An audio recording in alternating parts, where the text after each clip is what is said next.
Bagus daripada gemuk. Saya tidak perlu mengejar yang namanya juara, prestasi, reputasi sekalipun. Apa pikiran Mas Ade tentang junk food? Kalau seandainya bisa sampai bisulan dan sebagainya, itu pasti mungkin kakak itu.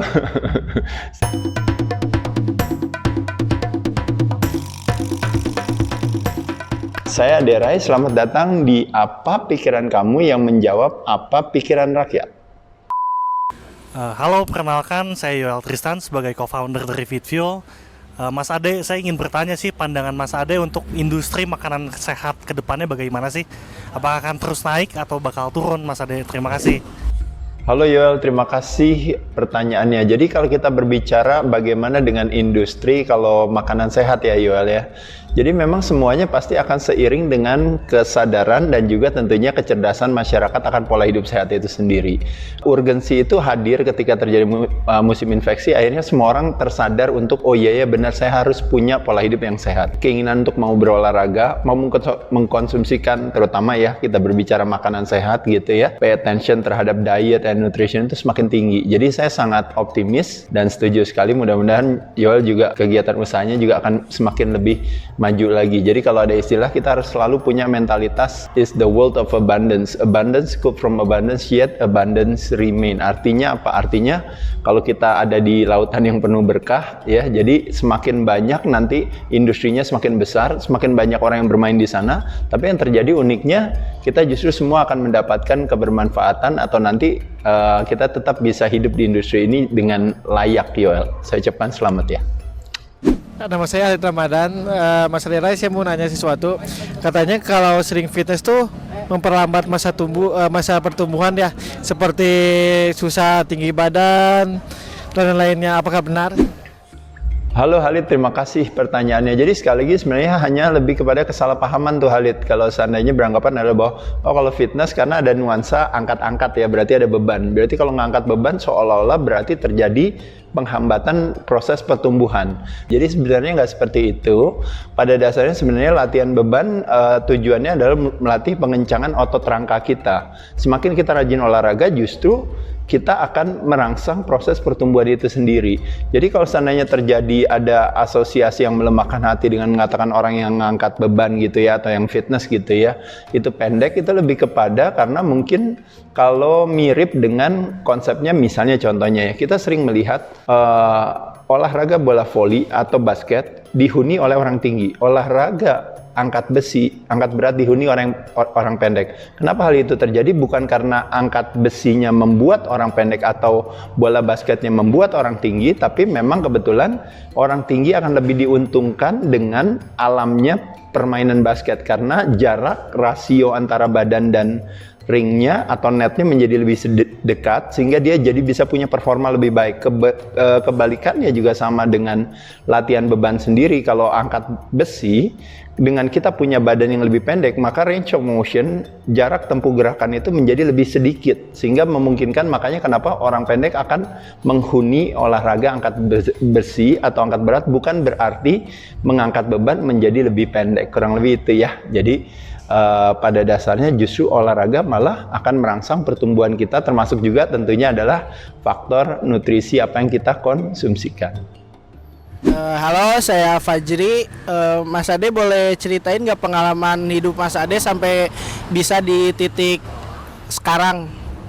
Halo Fajri, jadi saya akan ceritanya langsung singkat aja ya Fajri ya, karena Fajri kan tanya kira-kira apa tuh kira-kira ya perjalanan hidup saya. Mungkin satu hal yang saya bisa share sama Fajri adalah lebih kepada gini. Ada sebuah cerita sederhana yang sering saya kemukakan. Seekor kucing kecil berputar-putar dari jauh. Kucing tua menghampiri anak muda itu dan bertanya, wahai anak muda, kamu sedang ngapain? Dia bilang, saya sedang mengejar ekor saya. Lalu ditanya, kenapa kamu mengejar ekor kamu? Ya karena di sekolah saya diajarkan itu loh. Memang kamu sekolah apa? Sekolah filsafat kucing. Di sekolah filsafat kucing diajarkan dua hal. Yang pertama adalah, yang paling utama dari seekor kucing adalah kebahagiaan. Dan yang kedua, kebahagiaan itu letaknya ada di ekor kita. Makanya kenapa dari tadi saya kejar-kejar terus ekor saya berharap kalau seandainya ekor saya dapatkan, maka kebahagiaan akan menjadi milik saya selamanya. Nah, Bapak bapak tua itu berkata, saya setuju dengan kamu bahwa yang paling utama dari seekor kucing adalah kebahagiaan, dan kebahagiaan itu letaknya memang ada di ekor kita. Tapi saya tahu kalau saya kejar ekor saya terus, saya tidak akan pernah mendapatkannya. Tapi apa yang saya lakukan? Yang saya lakukan hanya melakukan dua hal. Satu, yaitu melakukan segala sesuatunya dengan senang hati, dan kedua, bermanfaat bagi diri kita dan kucing-kucing lainnya. Maka yang terjadi, saya tidak perlu mengejar ekor saya, tapi ekor saya yang akan mengejar saya kemanapun saya pergi. Prinsip daripada filosofi ekor kucing itu yang saya terapkan kepada diri saya, yaitu adalah saya tidak perlu mengejar yang namanya juara, prestasi, reputasi sekalipun. Yang lebih utama adalah saya dari dulu kecil senang olahraga, menyukai apa yang saya lakukan, menjadi passion, kesenangan saya. Ini adalah panggilan hati saya, bukan panggilan hati orang lain. Dan pada saat itu apa yang terjadi, teman-teman sekalian?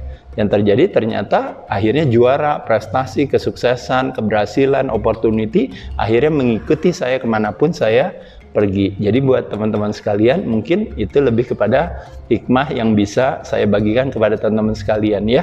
Apapun pekerjaan atau profesi atau kegiatan yang kita lakukan, kalau kita bersedia melakukannya dengan senang hati dan juga bermanfaat bagi diri kita dan orang lain, siapa yang tahu ya kalau ternyata sukses mengikuti kita kemanapun kita pergi.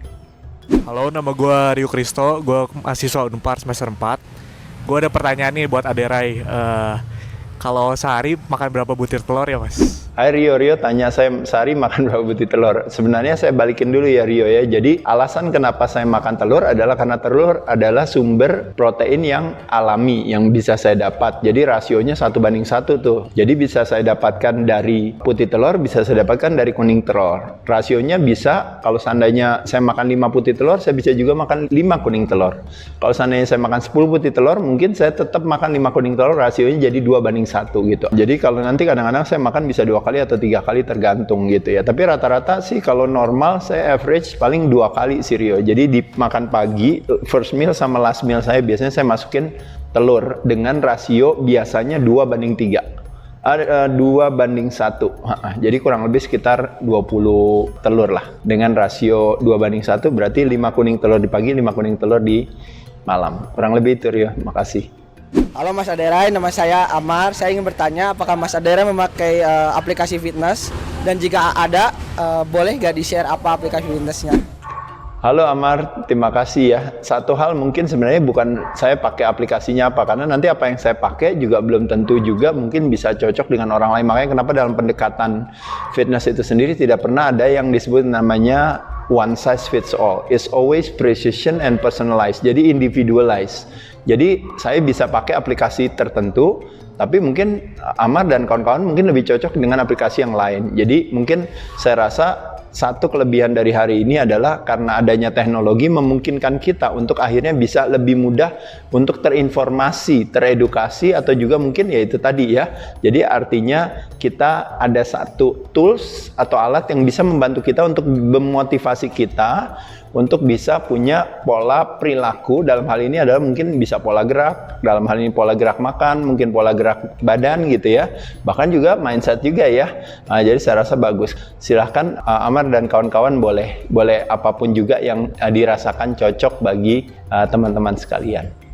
Saya Nadia, mau nanya nih, menurut Mas Ade, benefit buat fitness untuk perempuan apa ya? Ya, Nadia bertanya sama saya kira-kira apa ya benefit fitness ya. Dari kata fitness itu adalah sebenarnya kebugaran. Jadi kebugaran itu bahkan nilainya lebih kepada, kalau kita berbicara kesehatan, kadang-kadang kita hanya membuat satu definisi yang sederhana. Sehat itu artinya tidak sakit. Tapi kalau kita berbicara bugar itu sebenarnya lebih kepada di mana memang seluruh fungsi daripada organ tubuh kita itu bermanfaat atau bisa kita lakukan, berfungsi dengan baik. Jadi kalau ditanya fitness apa manfaatnya bagi wanita, jawabannya adalah sama seperti sehat apa manfaatnya bagi wanita. Jadi sehat bukan tujuan, fitness bukan tujuan, tapi sehat dan fitness adalah sebuah syarat fundamental yang harus kita penuhi. Dengan kita bugar ya Nadia, maka apa yang terjadi? Yang terjadi kita bisa bermanfaat bagi banyak orang. Dengan memenuhi syarat kita sebagai orang yang sehat dan bugar, yang fit, dari katanya kan fit, bugar, fitness ya, aktivitasnya, dengan kita melakukan aktivitas fitness, maka Nadia bisa punya kesehatan yang lebih baik dan lebih bermanfaat bagi banyak orang. Kurang lebih itu Nadia. Mas Ade, saya Ilham ingin bertanya, playlist apa aja waktu Mas Ade lagi nge-gym, sama apa benar Mas Ade itu adik dari kakak Sleng? Halo Ilham, terima kasih ya. Jadi ini pertanyaan Ilham, playlist musik saya gitu ya. Jadi sebenarnya mungkin kalau dulu ya, waktu saya muda ya Ilham ya, saya mungkin kadang-kadang musiknya banyaknya mungkin heavy metal, mungkin rock gitu ya. Kalau buat saya latihan gitu ya. Ya mungkin yang paling populer salah satunya yang gampang adalah Black Albumnya Metallica gitu. Tapi kalau berbicara mungkin belakangan ini, saya rasa saya kadang-kadang sebenarnya musik bisa apa saja, bahkan lagu yang santai sekalipun juga kenapa tidak gitu ya. Termasuk Terlalu Manis. Dari Sleng gitu ya, tadi kalau ditanya ya mungkin saya dengerin juga, kenapa enggak ya, bisa sambil latihan ya, bagus ya. Kakak itu saya ini jadi namanya dia kakak, saya namanya Ade, jadi seolah-olah adik kakak gitu ya. Kalau secara umur saya lebih tua kayaknya daripada kakak ya, kurang lebih itu. Halo Mas Ade, saya Ferry dan saya mempunyai kebimbangan karena personal trainer di gym saya menyuruh saya untuk mengkonsumsi banyak telur. Sayangnya beberapa teman saya dan beberapa orang, bahkan orang tua saya menyatakan bahwa kalau menggunakan atau mengkonsumsi telur terlalu banyak akan menyebabkan bisul dan sejenisnya. Nah kalau gitu gimana Mas? Halo Ferry, terima kasih. Jadi sekali lagi Ferry, pokoknya sekali lagi yang seperti saya katakan, kelaparan terbesar itu adalah kelaparan akan arti dan makna. Jadi setiap kali kita disuruh apa, kita mesti tahu arti dan makna di baliknya. Jadi bukan harus makan telurnya. Telur adalah salah satu sumber apa? Sumber protein. Protein dari kata protos, atau yang dikenal dengan yang utama atau zat pembangun di tubuh kita, ibaratnya kayak batu batanya badan kita ya. Bisa didapat dari hewani dan bisa didapat dari nabati juga ya. Kalau seandainya bisa sampai bisulan dan sebagainya, itu pasti mungkin bisa jadi kelebihan kuningnya, tapi bukan salah kuningnya juga, karena biasanya yang salah biasanya makanan-makanan yang lain. Karena kalau seandainya kita mau makan putih dan kuningnya langsung, berarti mensyaratkan untuk kita tidak boleh mengkonsumsikan karbohidrat yang terlalu berlebihan gitu. Nah kalau kita yang lainnya makannya hancur tapi kita makan telur juga, nah nanti otomatis nanti akan disalahkan telurnya ya. Jadi pada dasarnya telur baik, aman, dan menurut saya sebenarnya salah satu sumber protein yang paling layak gitu ya, karena harganya terjangkau, mudah didapat, dan juga sangat bermanfaat. Jadi kenapa tidak? Halo Mas Ade, saya Raja. Saya mau nanya nih, gimana caranya biar tetap terlihat muda di usia Mas Ade yang sekarang? Halo Raja, terima kasih ya. Jadi kalau kita berbicara awet muda itu lebih kepada pemaknaan. Sesungguhnya sebenarnya membayangkan tubuh kita itu dimiliki oleh 5 pemegang saham. Kalau tubuh kita itu ibarat sebuah perusahaan Raja. Jadi perusahaan itu dimiliki 5 pemegang saham. Pertama yaitu adalah cairan yang harus disimbangkan, organ tubuh nomor 2 yang harus dilestarikan kesehatannya, nomor 3 tulang yang harus kuat, nomor 4 otot yang harus kencang, dan nomor 5 lemak yang harus rendah. Nah jadi membayangkan si 5 pemegang saham itu sahamnya nggak boleh ada yang turun. Nah problemnya adalah semakin kita tua, biasanya umur 30 tahun ke atas, setiap tahun terjadi penurunan 1% massa otot kita. Otot dikencangkan, yang terangsang kekuatannya tulang. Nah jadi ketika makin tahun makin turun, kayak saya misalnya umurnya 53, berarti terjadi penurunan 23%. Nah itu setara dengan 1% aja, setara dengan hampir 1-3% fungsi. Berarti bisa turun, fungsinya bisa sampai 70% ya teman-teman tahu ya, atau ya kurang lebih kan 69% kan, 23 kali 3. Nah jadi artinya pengaruh gak ke tulang? Pengaruh ke tulang akhirnya jadi apa? Geraknya sedikit. Kalau geraknya sedikit berarti lemaknya bisa naik. Nah kalau lemaknya naik berarti organ tubuhnya kerjanya jadi lebih berat. Kerjanya lebih berat berarti darahnya jadi lebih bermasalah. Nah jadi akhirnya itu runtuh semua si pemegang saham itu. Nah kalau kita berbicara yang namanya awet muda adalah bagaimana kita membuat supaya proses ke-5 pemegang saham tadi itu sahamnya turunnya pelan-pelan. Makanya kenapa mesti latihan pengencangan otot rangka, latihan beban, salah satu strategi atau olahraga yang underappreciate atau underrated yang kadang-kadang orang nggak pernah lakukan. Tiap kali asosiasi olahraga kan selalu kardio terus kan. Bukannya nggak boleh, bagus, kardio kan buat jantung. Tapi latihan pengencangan otot rangka dengan menggunakan tubuh sendiri atau alat bantu, bisa dumbbell, barbel, dan sebagainya. Nah pada saat itulah maka tulangnya kuat, lemaknya tetap rendah meskipun usia kita meningkat. Nah, pada saat itu apa yang terjadi teman-teman sekalian? Yang terjadi organ tubuhnya tetap berjalan dengan baik, tekanan darahnya bagus, gula darahnya bagus dan sebagainya, sehingga akhirnya semuanya si pemegang saham itu tetap bertahan. Makanya kenapa akhirnya diasosiasikan sebagai awet muda. Itu kurang lebih ya jawabannya. Makasih. Halo, nama saya Bagus Rangga Prabusanu. Saya mau nanya ke Mas Ade, atas Olimpiade kemarin yang di Beijing, atlet Rusia yang menggunakan doping selama Olimpiade tersebut, apakah penggunaan doping di dunia fitness itu hal yang lumrah atau tidak? Terima kasih. Jadi kalau kita berbicara doping dari katanya adalah penyalahgunaan obat. Makanya kenapa yang salah sebenarnya bukan obatnya, tapi yang salah adalah penyalahgunaannya gitu. Jadi menggunakannya salah. Nah, kalau membenar gunakannya obat untuk mengobati orang yang sakit benar, tapi ketika obat digunakan untuk dipakai oleh atlet untuk mengoptimalkan dirinya, makanya kenapa disebut dengan namanya performance enhancement drugs gitu ya, PED gitu ya. Nah, itu sesuatu yang bukan hal yang baik karena warisan daripada yang namanya olahraga kan sportivitas. Nah, jadi kalau ditanya apakah di fitness atau di binaraga adalah lumrah? Jawabannya tentu tidak gitu. Tapi kalau ditanya yang memakainya mayoritas, jawabannya iya. Nah, jadi saya rasa itu bukan hal yang bijaksana. Karena apa? Kembali lagi, muscularity is supposedly go hand in hand with vitality and health. Jadi artinya, mestinya kalau kita mau punya badan bagus itu kan adalah justru dari cerminan karena kita sehat.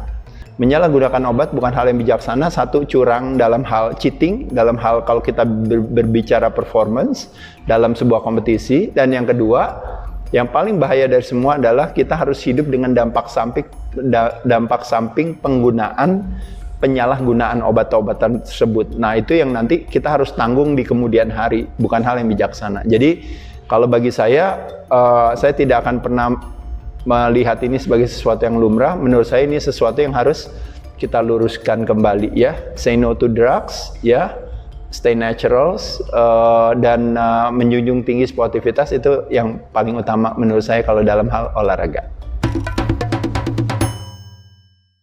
Apa pikiran Mas Ade tentang binaragawan? Oh, binaragawan. Binaragawan adalah seorang seniman. Apa pikiran Mas Ade tentang rokok? Salah paham. Apa pikiran Mas Ade tentang olahraga? Menciptakan kesenangan pada tubuh kita. Apa pikiran Mas Ade tentang fitness? Oh, sama juga. Lebih dari sekedar sehat ketika organ tubuh kita bisa menjalankan fungsinya secara optimal. Dan bagaimana awalnya masuk ke dunia fitness? Karena adanya satu kecintaan dan panggilan hati. Apa pikiran Mas Ade tentang kurus? Bagus daripada gemuk. Apa pikiran Mas Ade tentang sokin? Apa sih sokin? Sokin ngap. Oh, saya nggak pernah dengar ya. Apa maksudnya? Sokin sini rumah. Kita ngopi bareng. Oh, gitu. Belum pernah dengar ya saya. Apa pikiran Mas Ade tentang personal trainer? Ya, menurut saya bisa menjadi pemandu ya bagi kita untuk bisa untuk bisa sampai tujuan lebih cepat. Apa pikiran Mas Ade tentang cheating day? Saya lebih setuju cheating meal daripada cheating day. Apa pikiran Mas Ade tentang leg day? Apa? Leg day. Oh iya. You're not a man until you do legs. Apa pikiran Mas Ade tentang steroid? Say no to drugs. Apa pikiran Mas Ade tentang doping? Yang tepat adalah membenar gunakan obat, bukan menyalahgunakan obat. Apa pikiran Mas Ade tentang Smackdown? Interesting and entertaining. Apa pikiran Mas Ade tentang junk food? Sekali-sekali boleh. Nice. Apa pikiran Mas Ade tentang pola makan? Ibarat mengatur uang, kita juga harus mengatur makan untuk bisa mendapatkan sebuah kenikmatan. Apa pikiran Mas Ade tentang cita-cita? Dan apakah ini cita-cita yang Mas Ade inginkan? Memiliki cita-cita itu bagus sekali. Bahaya terbesar bukanlah ketika kita memiliki cita-cita yang tinggi dan kita tidak bisa meraihnya, tapi bahaya terbesar adalah ketika kita memiliki cita-cita yang rendah, itu yang kita yakinin dan itu yang kita lakukan. Wow, apakah ini cita-cita yang Mas Ade inginkan? Iya dong, pasti. Panggilan hati. Apa pikiran Mas Ade tentang pikiran rakyat? Bermacam-macam ya isi pikiran rakyat. Tapi yang pasti adalah kalau sebagai sebuah media, mudah-mudahan bisa menjadi representasi daripada suara hati rakyat itu sendiri. Nah, bagaimana nih kesan-pesan Mas Ade mengikuti acara ini? Oh, acara ini sendiri ya. Ya kalau menurut saya satu hal yang sangat baik ya, dengan berbagai pertanyaan-pertanyaan yang mungkin sederhana, yang ringan, tapi mudah-mudahan nanti akan mendekatkan kita semua dengan pemirsanya.